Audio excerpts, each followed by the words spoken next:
Olá pessoal, tudo bem? Então vamos repercutir aí algumas notícias. Ah, Ontem, quarta-feira, o mercado reagiu bem, né? As ações aí foram bem, a bolsa foi bem, por causa disso aqui, ó. O Federal Reserve vai manter a taxa de juros perto de zero num futuro próximo. Foi a ata do Banco Central norte-americano. Então, quer dizer, isso é bom para nós aqui no Brasil também, é bom também, certo? Porque permite aí o afrouxamento da política monetária no Brasil e eu acho que a Selic caminha aí para 3% esse ano. Claro, tem aí o Itaú Asset falando em 1,5%, a opinião de alguns de vocês também já em 2,5%. Olha, 2,5 é possível também. Não sei se esse ano ou ano que vem. Eu tô mais no 3, tá? Mas é possível. Ficando lá em zero, permite uma redução maior aqui. Isso é fato, tá? Então, tá justificado aí a reação positiva do mercado. E outro fato também que deixou aí as bolsas americanas reagindo bem é que eles estão vendo aí que o problema lá da doença, o pico está cada vez mais próximo de ser atingido. 10 dias, né? Segundo algumas estimativas. Eu já deveria falar 9, né? Que eu estou gravando o vídeo na quarta ainda. Então, 9 dias para o pico, então quer dizer, mais aí uma semana e meia até atingir o máximo e depois começa a cair. Mas a fase que começa a cair também é muito sofrida. Também tem muitas coisas ruins acontecendo, né? Então, enfim, bom, deixa para lá essa opinião aí do mercado, que o mercado acha que tá bom porque tá se aproximando do pico, né? Isso aqui eu queria comentar com vocês, gente. Olha isso, ó. 2/3 dos investidores mudaram a forma de investir com a crise do coronavírus, aponta a pesquisa. Isso aqui é um pouco preocupante, né? Porque tudo que a gente faz em momento de crise, em geral, a gente se arrepende depois. Porque a maioria das pessoas faz o que na hora da crise?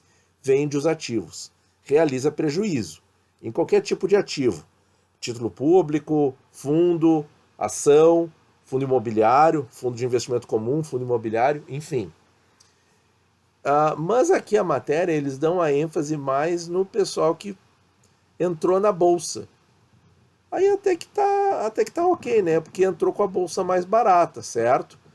Mas de qualquer maneira é uma coisa preocupante, né? É, 2/3, porque o que que nós sabemos que é a estratégia vencedora, gente? Em qualquer investimento é o acúmulo metódico e constante e programado, certo? Pode mexer um pouquinho? Pode. Mas o que eu falei já nos vídeos anteriores? Mexe ali 5, 10% da carteira, né? Não vai fazer movimento brusco. Não, mas aqui, ó, 2/3 dos investidores mudaram a forma de investir com a crise. Tá, a manchete pode ser um pouco de clickbait, mas tem muito disso, né? Do efeito manada, do efeito psicológico e das pessoas aí, de repente, tomando decisões que não tomariam. E aí, no caso das ações, é particularmente mais perigoso, também na crise. Tá, comprou mais barato, ok. Mas numa situação fora de crise, você compraria aquele investimento? E eu acho que muitas pessoas não fizeram essa avaliação, né? Bom, fica aí para consideração de vocês essas ideias. Muitas pessoas perguntando sobre isso aqui. E, de novo, é uma manchete clickbait, tá, gente? Suspender pagamentos de rendimentos durante a crise Tesouro. Não, não é isso, tá? Quando a gente vai ler aqui o conteúdo mesmo da coisa, é o seguinte, é um projeto de lei, tá? Nem, quer dizer, é um projeto ainda. Proíbe o pagamento da rentabilidade das chamadas operações compromissadas de títulos públicos federais durante a pandemia, tá? Então, quer dizer, não envolve o Tesouro Direto. O Tesouro Direto não faz operação compromissada com pessoa física. Ele faz venda à vista, tá? É isso, não é operação compromissada. A operação compromissada, gente, são as operações para dar liquidez. É isso aqui, ó. São operações de compra ou venda de títulos com compromisso de venda ou revenda ou recompra dos mesmos títulos em uma data futura, anterior ou igual à data de vencimento dos títulos. Entenderam, gente? É a operação para dar liquidez. Então, quer dizer, o banco, a instituição financeira, vai devolver determinados títulos, mas então o Tesouro recompra, mas o Tesouro se compromete a revendê-los para a mesma instituição numa data combinada em contrato. É isso, é isso. Aí a ideia aqui, a ideia aqui é que não pague, que o Tesouro não pague, não honre esses compromissos. O que para o mercado financeiro é simplesmente uma tragédia. É calote da dívida interna. Então, quer dizer, não tem como fazer isso e manter um mercado financeiro saudável. Mas isso não envolve o Tesouro direto. Tá bom, pessoal? Fiquem tranquilos, tá? Continuem com os investimentos no Tesouro Direto. Agora vamos dar uma palavrinha das taxas.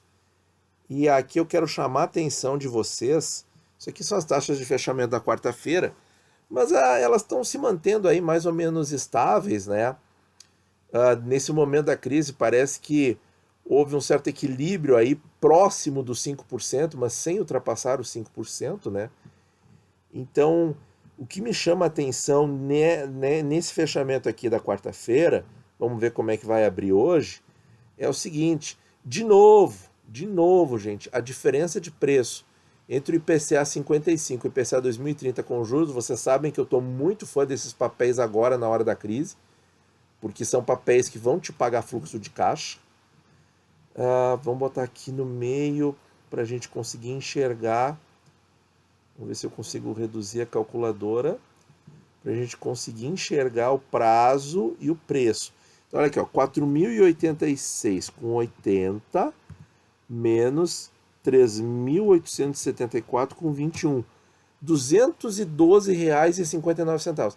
Quer dizer, por 200 pilas a mais no IPCA 55, você tem aí 25 anos de cupom semestral sendo depositado na tua conta. Olha, gente, esse papel continua, a diferença teve mais alta nos últimos dias, mas continua uma pechincha. Continua, assim, um presente do Tesouro para nós, tá? E outra coisa que eu quero chamar a atenção de vocês é para a diferença de taxas. Vejam aqui que enquanto o IPCA 2030 está em 4%, o 55 está em 4,76, quer dizer, 0,7 a mais de taxa. Isso é muita diferença, isso é muita diferença. A diferença de taxa entre o 35 e o 26 está em quase 1%.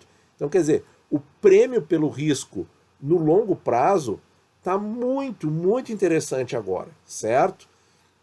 Quem tiver o prazo para ficar no 2045 está ótimo também, 4,70, meu Deus do céu, essa taxa é muito boa, mesmo que no futuro ela aumente para 5 ou 6%, se a crise se aprofundar ou se acontecer qualquer outra tragédia no mercado internacional, no mercado brasileiro, essas taxas aqui para longo prazo são muito boas, certo? O efeito do juro composto de inflação mais 4,5%, 4,7% é algo muito bacana. E vejam, pessoal, como com essa elevação da taxa dos IPCAs, especialmente os longos, vejam, eu até não estou mais falando dos pré-fixados. Eu tenho o que eu tenho de pré-23, pré-25, pré-26, eu estou mantendo, certo? Mas em 26 eu tenho muito pouco. Eu não tenho prefixado com juros semestral, porque eu não gosto do principal não ser corrigido. Mas vejam como ficou assim, ó. Cadê o prêmio? Claro, eu sei o que eu vou fazer aqui, tá errado, pessoal, tá errado, mas nós só vamos ilustrar uma coisa. É só uma ilustração, tá? Me permitam esse pecado em termos de finanças. Mas é o seguinte, gente, olha aqui, ó. 1,053, que é a taxa do pré-23. Tá, ele é curto prazo, é ali, ó. 2 anos e meio, um pouquinho mais. Tá, perfeito. Tá, vou pegar o IPCA 35, que são 15 anos, tá?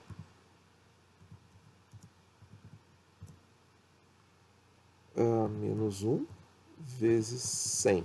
Então, quer dizer, só na taxa a mais, acima do IPCA que o 35 está oferecendo, sem contar o IPCA, vai ter o IPCA ainda, né? o prêmio do pré-23 está em 0,57%, ou seja, nada, nada, nada, nada, certo? Daqui a pouco vai ficar igual aqui a taxa do pré-23 somente ao prêmio acima do IPCA nos IPCAs longos. Claro que essa comparação está errada. Está errada, não adianta vir no comentário dizer que está errado, porque eu sei que está errado. Mas eu só quero ilustrar para vocês como essas taxas nos IPCAs longos tá alta, como ela tá atrativa, ela tá muito boa mesmo. Agora vamos fazer aí a comparação com o IPCA 26, que também tá errada. Por quê? Porque são 3 anos de diferença, né? A gente teria que ter um IPCA 23 para poder comparar perfeitamente, né? 1.0372 menos 1 vezes 100. Aí o pré-23 com relação ao IPCA 26 tem um prêmio de 1,5%. É muito pouco. É muito pouco. É muito pouco. Quer dizer, então a inflação teria que ser até um ponto e meio, senão vale mais a pena o IPCA. Vamos ver agora o pré-26 com relação ao IPCA 26. Então, o pré-26 está pagando 7,32, né? Aqui. E o IPCA 26 na taxa do prêmio 1.0372. São os mesmos algarismos, né? Só troca o 7 pelo 3, só troca a ordem ali.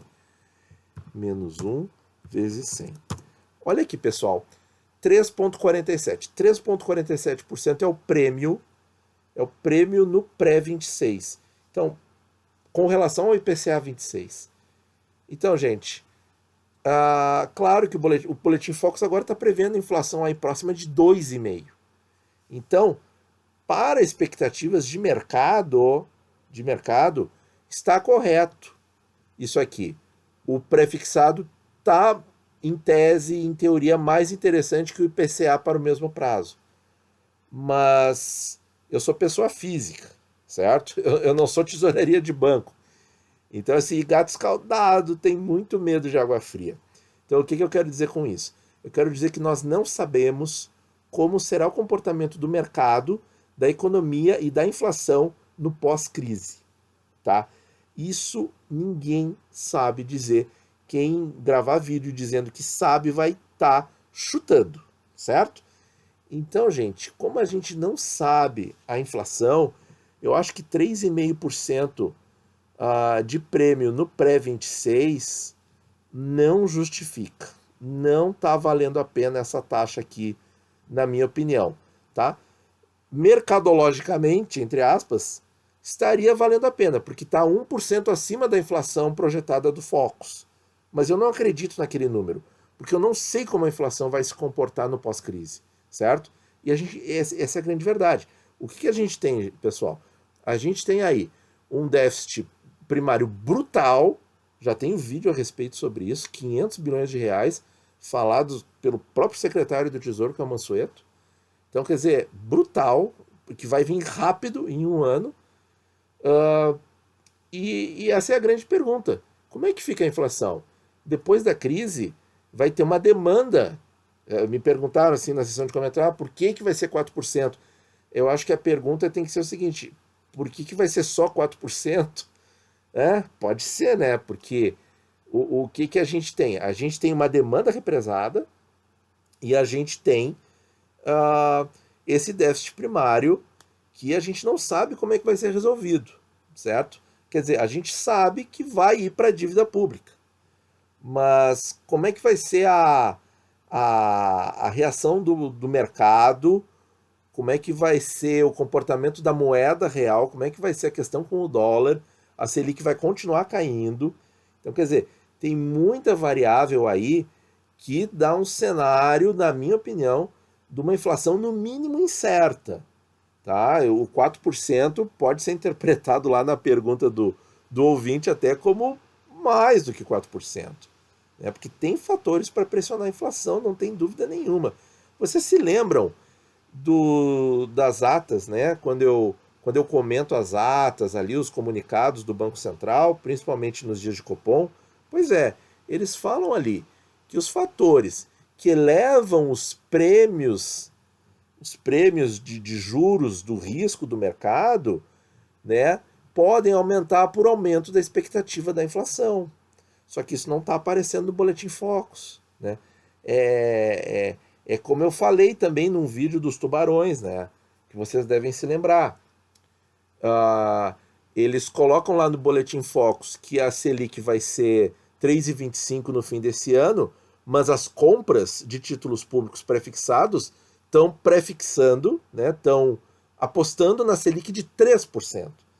Então, quer dizer, essa estimativa de inflação do Focus, eu questiono abertamente. Eu acho que o Boletim Focus, gente, a gente tem que usar.